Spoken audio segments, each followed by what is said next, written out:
Hello friends, welcome back to my channel Biology by Deepak Sawant. I am Deepak Sawant, your biology mentor for standard 11, 12th, NEET as well as board exam. Friends, हम बात कर रहे थे standard 11 unit 4 plant physiology. सो plant physiology में हमने transport in plant chapter already start कर दिया है. सो ट्रांसपोर्ट इन प्लांट में हमने 2 वीडियो लेक्चर ऑलरेडी अपलोड किए हुए. फर्स्ट जो हमारा वीडियो लेक्चर था that is the introduction and second video lecture में हमने देखा था diffusion. So friends, today we are going to discuss plasmolysis, मतलब जो हमारा चैप्टर है ट्रांसपोर्ट इन प्लांट. तो आज हम बहुत इंपॉर्टेंट टॉपिक के बारे में डिस्कस करने जा रहे हैं, दैट इज द प्लाज्मोलाइसिस. तो आज जो हम देखेंगे कि प्लांट के अंदर प्लाज्मोलाइसिस किस तरह से होता है. So today topic is plasmolysis. Understood now. तो फर्स्ट हम देखते हैं व्हाट इज प्लाज्मोलाइसिस. प्लाज्मोलाइसिस होता क्या है, व्हाट इज प्लाज्मोलाइसिस. तो एज वी नो दैट कि be aware of plant cell और tissue regarding the movement of water depends on the osmotic concentration of the solution. Plant cell हो या तो plant tissue हो, ये प्लांट सेल या तो प्लांट टिश्यू के अंदर मतलब कि जो वाटर का जो मूवमेंट होता है, मीन्स के जो वाटर होता है वो बाहर से सेल के अंदर एंटर होता है या तो सेल के अंदर से वाटर बाहर की तरफ जाता है. ये सारा जो खेल है ये डिपेंड करता है concentration of the solution. Means के जो ऑस्मोटिक कॉन्सेंट्रेशन होता है सॉल्यूशन का, उसके ऊपर डिपेंड है. ये सारा जो खेल है ना, ये इसके ऊपर चलता है कि भाई जो प्लांट सेल या तो टिश्यू के बाहर जो सॉल्यूशन है उसका ऑस्मोटिक कॉन्सेंट्रेशन क्या है, कम या ज़्यादा होता है. तो पानी सेल में से बाहर आता है या तो बाहर से वाटर सेल के अंदर एंटर होता है. तो इस सारी चीज़ को हम आज समझेंगे प्लाज्मोलाइसिस में. सो आज का जो वीडियो लेक्चर है वो आपके लिए बहुत ही ज़्यादा इंपॉर्टेंट है एंड आई एम 100% श्योर अगर आप इस वीडियो लेक्चर को एंड तक देखते हो तो आप प्लाज्मोलाइसिस के MCQ नीट के अंदर ऐसे सॉल्व करोगे and you will get full marks in plasmolysis. Understood. So now सबसे पहले हम देखते हैं कि एक टिपिकल स्ट्रक्चर देखते हैं कि भाई प्लांट सेल जो होता है उसका स्ट्रक्चर कैसे होता है. आपको मालूम है एज आई नो दैट कि you know the structure of the plant cell, but just एक रिवाइज कर लेते हैं हम. सो ये हमारा एक टिपिकल प्लांट सेल है.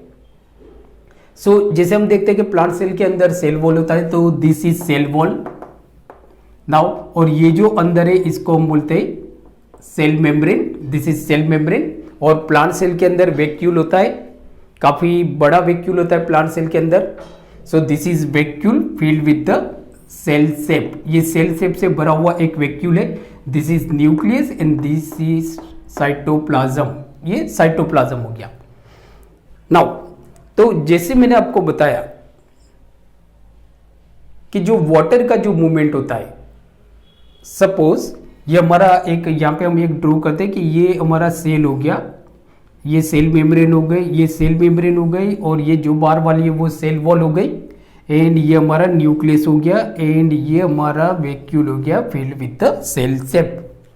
अंडरस्टूड. नाउ अब जैसे हम देखते हैं कि वाटर जो होता है वो from external solution enter into the cell sap. जो पानी जो होता है वो बाहर से अंदर की तरफ जाता है, वाटर बाहर से अंदर की तरफ जाता है, उसको हम बोलते हैं एंडोस्मोसिस. और जो वाटर होता है मीन्स के जो सेल होता है cell sap diffuse water into outside solution. Cell जो होता है वो बाहर की तरफ जो सॉल्यूशन होता है उसमें पानी को डिफ्यूज करता है, मतलब कि सेल रिलीज वाटर को रिलीज करता है. So that process is known as exosmosis. तो ये जो एंडोस्मोसिस होता है एंड ये जो एक्सोस्मोसिस होता है, it is all depend about the osmotic concentration of the solution. जो सराउंडिंग सॉल्यूशन है, सेल के आजू बाजू जो सॉल्यूशन है उसके ऊपर सारा डिपेंड होता है। मतलब ये सारा जो खेल होता है ना उसके ऊपर डिपेंड होता है। अब समझो कि जैसे हमने देखा कि जो वाटर का जो मूवमेंट होता है, चाहे वो एंडोस्मोसिस हो या एक्सोस्मोसिस हो, it is depend on the osmotic concentration of the solution. Solution के ऑस्मोटिक कॉन्सेंट्रेशन पे डिपेंड होता है। So now on the basis of osmotic concentration, अब हम देखते हैं कि ये कैसे होता है। मतलब कि ज्यादा है तो क्या बोलते हैं उसको, कम है तो क्या बोलते हैं, या तो इक्वल है तो क्या बोलते हैं। तो on the basis of osmotic concentration of the external solution there are 3 types of solution. 3 तरह के सॉल्यूशन होते हैं। फर्स्ट जैसे हम देखते हैं कि 3 तरह के सॉल्यूशन होते हैं। एक होता है आपका जो फर्स्ट जो सॉल्यूशन होगा उसको हम बोलते हैं आइसोटोनिक सॉल्यूशन। सो फर्स्ट जो होगा हमारा वो होगा आइसोटोनिक सॉल्यूशन। Isotonic solution.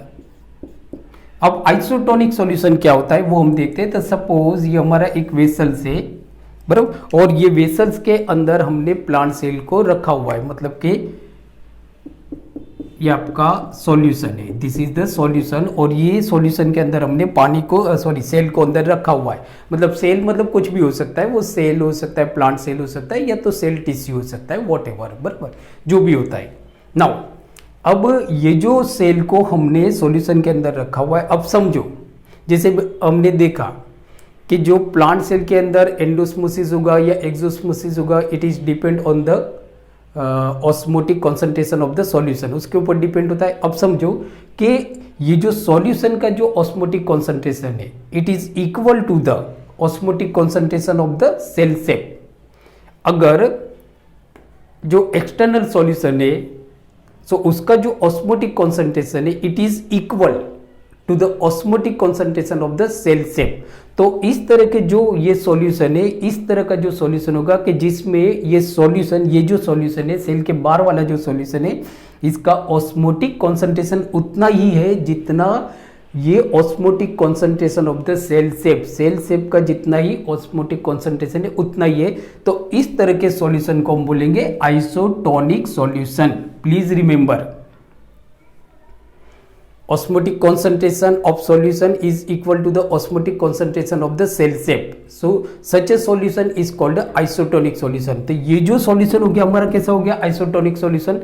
अब अगर हम प्लांट सेल को इस तरह के solution में रखते हैं तो प्लांट सेल में मतलब कि जो नेट मूवमेंट होगा वाटर का, इट इज इक्वल, जितना मतलब कि समझो कि सॉल्यूशन में से जितना वाटर सेल शेप के अंदर एंटर होगा उतना ही सेल शेप, उतना ही वाटर, मतलब इक्वल अमाउंट ऑफ वाटर जो सेल शेप होता है वो डिफ्यूज करता है इनटू द एक्सटर्नल सॉल्यूशन। मतलब नेट मूवमेंट इक्वल होता है। तो यहाँ पे न तो सेल, जो सेल शेप है ना, उसमें मीन्स के जो सेल है, प्लांट सेल है, न तो ये वाटर को एब्जॉर्ब करेगा, न तो ये वाटर को डिफ्यूज करेगा। और इस तरह से जो सेल की जो साइज है उसमें कुछ फर्क नहीं होता है। सो इस तरह के सॉल्यूशन को हम बोलते हैं आइसोटोनिक सॉल्यूशन। नाउ सेकेंड जो है वो है हमारा hypertonic solution. Hypertonic solution, hypertonic solution. Hyper का मतलब होता है ज्यादा, हाइपर का मतलब होता है ज्यादा। अब समझो हम एक दूसरी कंडीशन के बारे में सोचते हैं। सपोज कि जो ऑस्मोटिक कॉन्सेंट्रेशन है सॉल्यूशन का, it is higher than that of the osmotic concentration of the cell shape.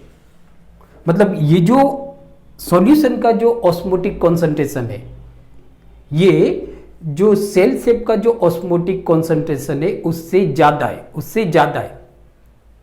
And if we place a cell, plant cell या plant tissue in such a solution, अगर ऐसे solution में हम रखते हैं, बरोबर, कि in which the osmotic concentration of the solution, please remember, बहुत इंपॉर्टेंट है कि हम ऐसे सॉल्यूशन के अंदर प्लांट को रखते हैं कि जिस सॉल्यूशन का ऑस्मोटिक कॉन्सेंट्रेशन जो प्लांट सेल का जो सेल शेप है उसका जो ऑस्मोटिक कॉन्सेंट्रेशन है उससे ज्यादा है।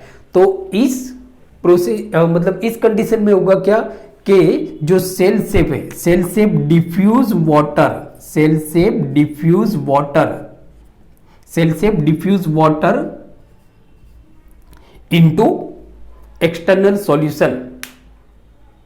पहले मतलब हम देखते हैं सॉरी कि हाइपोटोनिक सॉल्यूशन क्या होता है। तो हाइपोटोनिक सॉल्यूशन मतलब क्या होता है कि जो आपका सॉल्यूशन है, सॉल्यूशन का जो ऑस्मोटिक कॉन्सेंट्रेशन है वो जो सेल शेप का जो ऑस्मोटिक कॉन्सेंट्रेशन है उससे ज्यादा होगा, उससे ज्यादा होगा, हायर होगा। So such a solution, such a external solution is known as a hypertonic solution. इसको हम बोलते हैं हाइपरटोनिक सॉल्यूशन। पढ़ गया बच्चों मालूम? बहुत इंपॉर्टेंट है और बहुत इजी है, ज्यादा कोई कॉम्प्लिकेटेड नहीं है। It is not complicated chapter. So ऐसे सॉल्यूशन को हम बोलेंगे हाइपरटोनिक सॉल्यूशन। अब हम एक कंडीशन सोचते हैं कि अगर if we put a plant cell in such a solution, बराबर, ऐसे सॉल्यूशन में हम रखते हैं तो प्लांट सेल करेगा क्या, मतलब उसका बिहेवियर क्या होगा। मैंने आपको बताया ना कि प्लांट सेल का जो वाटर के रिगार्डिंग जो बिहेवियर होता है वो डिपेंड करता है osmotic concentration of the solution, external solution उसके ऊपर डिपेंड करता है। तो यहाँ पे अब अगर इस तरह के सॉल्यूशन में हम प्लांट सेल को रखेंगे तो plant start diffuse out water into the external solution by the process of exosmosis. Exosmosis process से अब प्लांट सेल जो है वो वाटर को डिफ्यूज करेगा, बाहर निकालेगा, पानी को बाहर निकालेगा, बराबर, पानी को बाहर निकालेगा। और पानी को बाहर निकालेगा जिससे क्या हो जाता है कि जो प्लांट सेल होता है ना वो श्रिंक हो जाता है, प्लांट सेल जो होता है वो श्रिंक हो जाता है। सो मतलब कि plant cell become flaccid, plant cell become flaccid, बराबर। तो प्लांट सेल आपका क्या हो जाता है, श्रिंक हो जाता है, बराबर, श्रिंक हो जाता है। नाउ तो यहां पे पानी छोड़ रहा है, बराबर। कौन सी प्रोसेस है, एक्सोस्मोसिस प्रोसेस है। सो हाइपरटोनिक सॉल्यूशन में आपका ये होता है। नाउ जो थर्ड जो सॉल्यूशन होता है, थर्ड जो आपका सॉल्यूशन होता है, so third solution is a hypotonic solution. Hypotonic, hypo का मतलब आपको मालूम है, हाइपो का मतलब होता है कम। सो हाइपोटोनिक सॉल्यूशन मतलब क्या, तो हाइपोटोनिक सॉल्यूशन मींस कि जो सॉल्यूशन का जो ऑस्मोटिक कॉन्सेंट्रेशन होता है, ऑस्मोटिक जो कॉन्सेंट्रेशन होता है वो less than that of the osmotic concentration of the cell sap. जो सॉल्यूशन का जो ऑस्मोटिक कॉन्सेंट्रेशन होता है वो सेल शेप का जो ऑस्मोटिक कॉन्सेंट्रेशन होता है उससे कम होता है। तो such a solution is known as a hypotonic solution.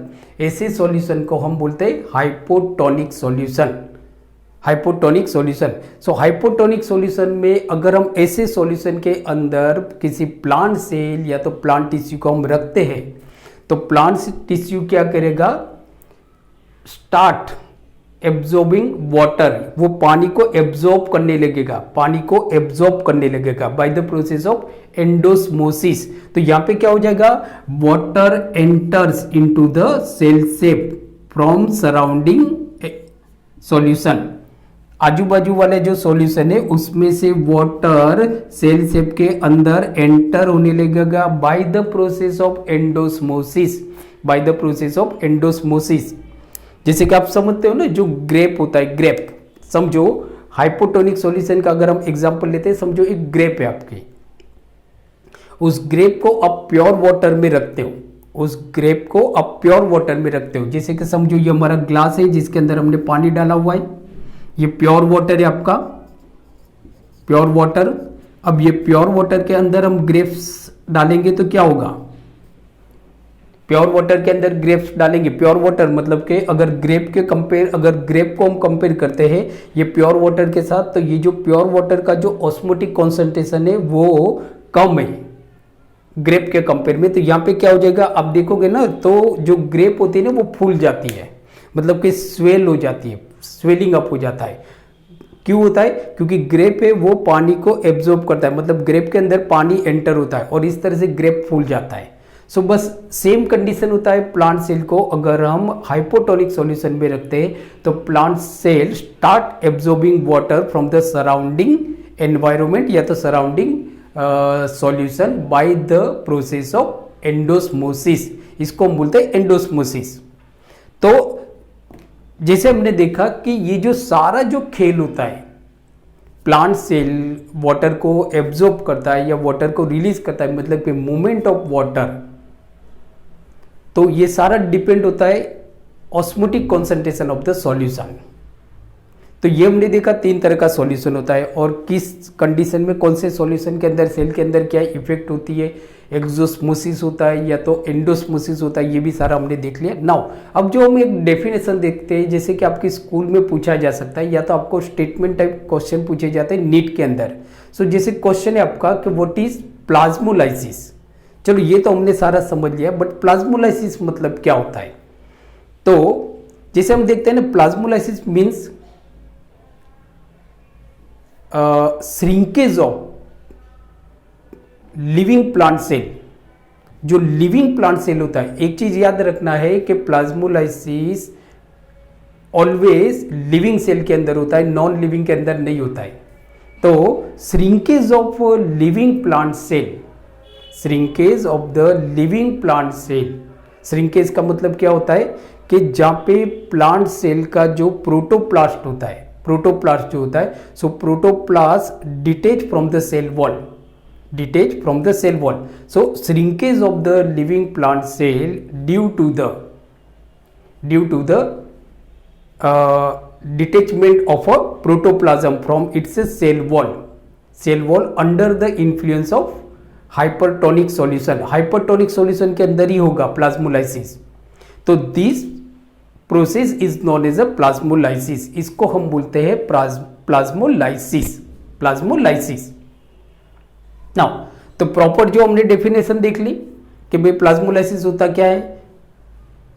तो अब जैसे मैं आपको यहाँ पे बता दूं कि ये आप देखते हो ना, तो यहाँ पे प्लाज्मोलाइसिस नहीं हुआ है, क्योंकि यहाँ पे क्या है, तो यहाँ पे आप देखोगे ना, तो ये जो आपकी जो सेल मेम्ब्रेन है, दिस इज सेल मेम्ब्रेन, और ये जो सेल वॉल है, ये सेल मेम्ब्रेन जो है और ये सेल वॉल है, ये दोनों एक दूसरे के साथ जुड़ी हुई है। जैसे सपोज मैं इस रूम में खड़ा हूँ, अब इसके अंदर लोग आ रहे, अंदर आ रहे, अंदर आए, अब लोग बढ़ते जा रहे, तो होगा क्या कि मेरा जो मतलब कि बढ़ते जाएंगे ना, तो मैं धीरे धीरे वॉल की तरफ पुश होगा, मुझे लोग धक्का मार रहे हैं, वॉल की तरफ जा रहे हैं, बराबर। इसको हम बोलते हैं टर्गर प्रेशर। तो यहाँ पे क्या हो जाता है कि जो सेल मेम्ब्रेन होती है और सेल वॉल एक दूसरे के साथ जुड़ी हुई होती है, बराबर, एक नॉर्मल सेल के अंदर। बट जब सेल वाटर को रिलीज करता है, मतलब कि ये जो सेल शेप है, इसमें से वाटर डिफ्यूज आउट होने लगता है फ्रॉम द सराउंडिंग सॉल्यूशन के अंदर bye the process of exosmosis. तो यहाँ पे क्या हो जाता है, अब देखोगे ना, तो ये जो सेल मेम्ब्रेन होती है, ये सेल वॉल से डिटेच होने लगती है, अलग होने लगती है। जबकि आपको मालूम है कि सेल वॉल में ऐसा नहीं होगा, क्योंकि सेल वॉल नॉन लिविंग होती है और नॉन इलास्टिक होती है, तो वो तो वैसे की वैसे रहेगी। बट सेल मेम्ब्रेन डिटेच होने लगती है, और ज्यादा पानी जाएगा, एक्सोस्मोसिस कंटिन्यूस चल रहा है, बरोबर। तो अब क्या होगा कि ये जो पूरी जो सेल मेम्ब्रेन है ना, ये जो पूरी सेल मेम्ब्रेन है, ये सेल मेम्ब्रेन अपने आप को सेल वॉल से डिटेच करके बिकम अ स्फीरिकल शेप, तो इसको हम बोलते हैं plasmolysis. This process is known as a plasmolysis. Understood? Now अब जो आप देखोगे ना, तो प्लाज्मोलाइसिस 2 तरह के होते हैं। एक होता है आपका इंसिपिएंट प्लाज्मोलाइसिस। अब इंसिपिएंट प्लाज्मोलाइसिस मीन्स क्या? So what is incipient plasmolysis? बराबर, 2 तरह के प्लाज्मोलाइसिस होता है। एक होता है आपका इंसिपिएंट प्लाज्मोलाइसिस और दूसरा होता है आपका evident plasmolysis. This is evident plasmolysis. ये जो फिगर है, सो these figures are very important for NEET question. So इसको हम बोलते हैं इंसिपिएंट प्लाज्मोलाइसिस एंड इसको हम बोलते हैं इविडेंट प्लाज्मोलाइसिस। अब दोनों में डिफरेंस क्या है? तो दोनों में मैं समझाता हूं आपको कि दोनों में डिफरेंस क्या है। तो पहले हम बात करते हैं इंसिपिएंट प्लाज्मोलाइसिस की। इंसिपिएंट प्लाज्मोलाइसिस, अब इंसिपिएंट प्लाज्मोलाइसिस मतलब क्या होता है कि द स्टेज ऑफ प्लाज्मोलाइसिस, के the stage of plasmolysis at which the first sign of shrinkage of cell content from the cell wall.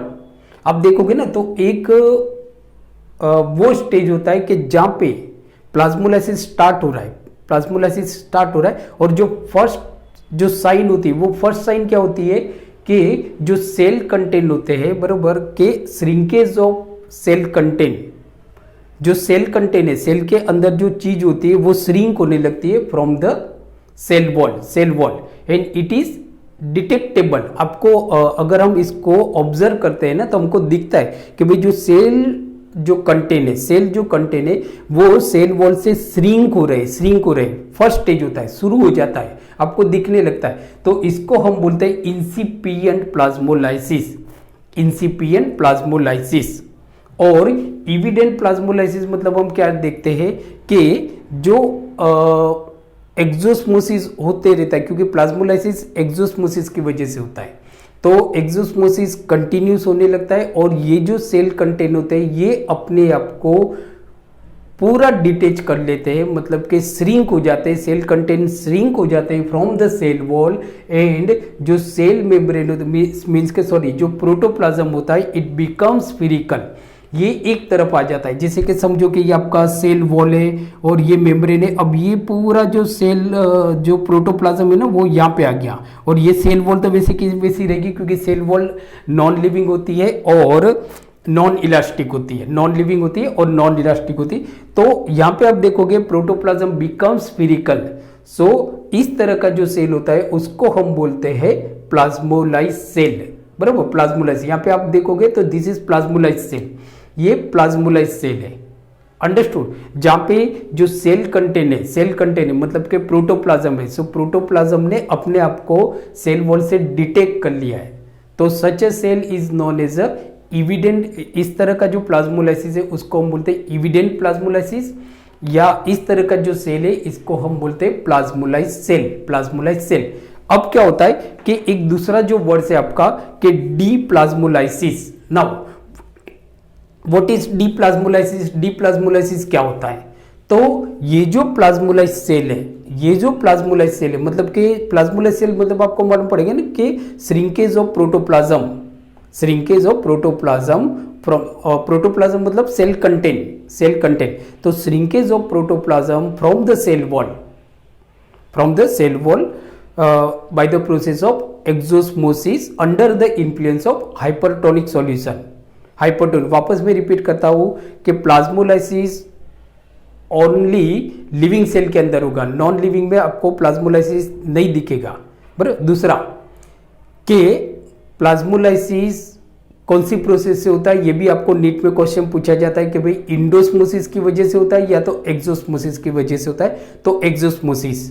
और कौन से सॉल्यूशन में होता है, तो हाइपरटोनिक सॉल्यूशन में होता है, बराबर। सो नाउ जैसे हम देख रहे थे कि अगर ये जो प्लाज्मोलाइज सेल है, बराबर, तो इस तरह के जो प्लाज्मोलाइज सेल को अगर हम प्योर वाटर के अंदर रखेंगे, प्योर वाटर के अंदर, सपोज ये आपका प्योर वाटर है, बराबर, प्योर वाटर है, इट कंटेन्स प्योर वाटर,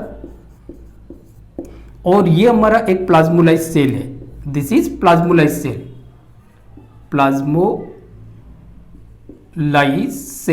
ये आपका प्लाज्मोलाइज सेल है। अब suppose if we place plasmolyse cell into pure water, please remember मैंने वर्ड्स क्या बोला, pure water. So if we place plasmolyse cell in a pure water, अब pure water मतलब आपको मालूम है प्योर वाटर मतलब क्या हो जाएगा कि कैसा है आपका हाइपोटोनिक सॉल्यूशन है, hypotonic solution, pure water means hypotonic solution, क्यों उसमें उसका जो ऑस्मोटिक कॉन्सेंट्रेशन है it is less than that of the osmotic concentration of the cell sap का जो ऑस्मोटिक कॉन्सेंट्रेशन है उससे कम है, बराबर। तो यहाँ पे अब जो देखोगे ना तो सेल वाटर को लेने लगता है, मतलब कि cell start to absorb water, endosmosis होने लगता है, और इंडोस्मोसिस होने की वजह से वाटर सेल के अंदर एंटर हो जाएगा, water enter into the cell और सेल बिकम्स स्वेल अप हो जाएगा, स्वेल अप हो जाएगा मतलब it takes its original shape.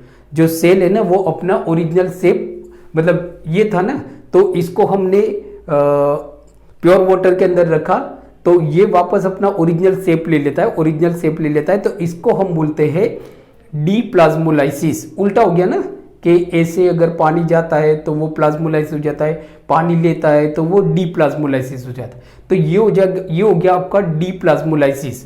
So डीप्लाज्मोलाइसिस, understood. Now अब जैसे हम देखते हैं कि प्लाज्मोलाइसिस और डीप्लाज्मोलाइसिस दोनों में डिफरेंस क्या है, what is the difference between the plasmolysis and deplasmolysis. तो एक चीज आपको याद रखना है कि प्लाज्मोलाइसिस मींस व्हाट, तो प्लाज्मोलाइसिस मींस कॉन्ट्रैक्शन और श्रिंकेज ऑफ साइटोप्लाज्म और प्रोटोप्लाज्म, कॉन्ट्रैक्शन और श्रिंकेज ऑफ साइटोप्लाज्म और protoplasm from cell wall is called plasmolysis, उसको हम बोलते हैं प्लाज्मोलाइसिस। जबकि डीप्लाज्मोलाइसिस की बात करते हैं तो it is the stage when the plasmolysed plant cell, it is the stage when the plasmolysed plant cell attain its original shape. ये वो स्टेज होता है जहां पे जो प्लाज्मोलाइज्ड सेल होता है it attain its original shape या तो size. So this is known as a deplasmolyse, this is called a deplasmolyse. Now plasmolysis की अगर हम बात करते हैं तो plasmolysis occur as a result of exosmosis. ये भी आपको याद रखना है कि प्लाज्मोलाइसिस किसकी वजह से होता है, तो रिजल्ट ऑफ एक्सोस्मोसिस। एक्सोस्मोसिस मतलब कि जो प्लांट सेल है वो वाटर को डिफ्यूज करता है in its surrounding external solution, बराबर। जबकि deplasmolysis occur as a result of endosmosis, endosmosis की वजह से होता है। मीन्स के जो प्लाज्मोलाइज्ड सेल है उसको अगर हम प्योर वाटर में रखेंगे तो it absorb water from its surrounding external solution. So इसको हम बोलेंगे डीप्लाज्मोलाइसिस। अब हम देखते हैं फ्रेंड्स के सिग्निफिकेंस ऑफ प्लाज्मोलाइसिस या तो इंपोर्टेंस ऑफ प्लाज्मोलाइसिस। प्लाज्मोलाइसिस का इंपोर्टेंस क्या होता है, क्या इंपोर्टेंट है, मतलब कि क्या है प्लाज्मोलाइसिस से क्या फर्क पड़ता है। तो जैसे हम देखते हैं कि एक चीज याद रखना है, one thing you should remember कि plasmolysis is the characteristics of living cell, बराबर, लिविंग प्लांट सेल। मीन्स कि हम ऐसा बोल सकते हैं कि plasmolysis only living plant cell के अंदर होता है। अगर प्लांट सेल नॉन लिविंग है तो प्लाज्मोलाइसिस नहीं होगा, बराबर। ये इंपॉर्टेंट है। In all living plant cell, plant cell में जितने भी लिविंग प्लांट सेल है, बराबर, जितने भी लिविंग प्लांट सेल है, बराबर, सो उसमें प्लाज्मोलाइसिस होगा when they kept in a hypertonic solution. अगर हम उनको जितने भी लिविंग प्लांट सेल है अगर हम उनको हाइपरटोनिक सॉल्यूशन में रखेंगे तो उनमें प्लाज्मोलाइसिस होगा। दूसरा, अगर हम प्लाज्मोलाइसिस की एग्जांपल देखते हैं तो कि जैसे पिकल्स होता है या तो मीट होता है या तो सॉल्ट। तो पिकल से हमारा या तो जो मीट होता है, जैसे गांव में जो पिकल्स होते हैं या जो मीट होते हैं, या तो हम बात करते हैं फिश, तो they are preserving by salting. उनको हम सॉल्ट सॉल्यूशन के अंदर रखते हैं तो जिससे क्या हो जाता है, उसमें से एक्सोस्मोसिस होता है, पानी बाहर की तरफ जाता है। So these are the importance of plasmolysis. So friends, आज का वीडियो लेक्चर आपको कैसे लगा प्लीज़ आप मुझे कमेंट्स में लिख के भेजिए। अगर आपकी कोई डिफ़िकल्टी है तो आप मुझे व्हाट्सएप भी कर सकते हो। And if you like my video lecture so please subscribe my channel. अगर आपने मेरे चैनल को सब्सक्राइब नहीं किया है तो please subscribe my channel and please press bell icon so you will get notification regarding the upcoming video lectures. So thank you very much for watching my channel. Please take care. Thank you very much.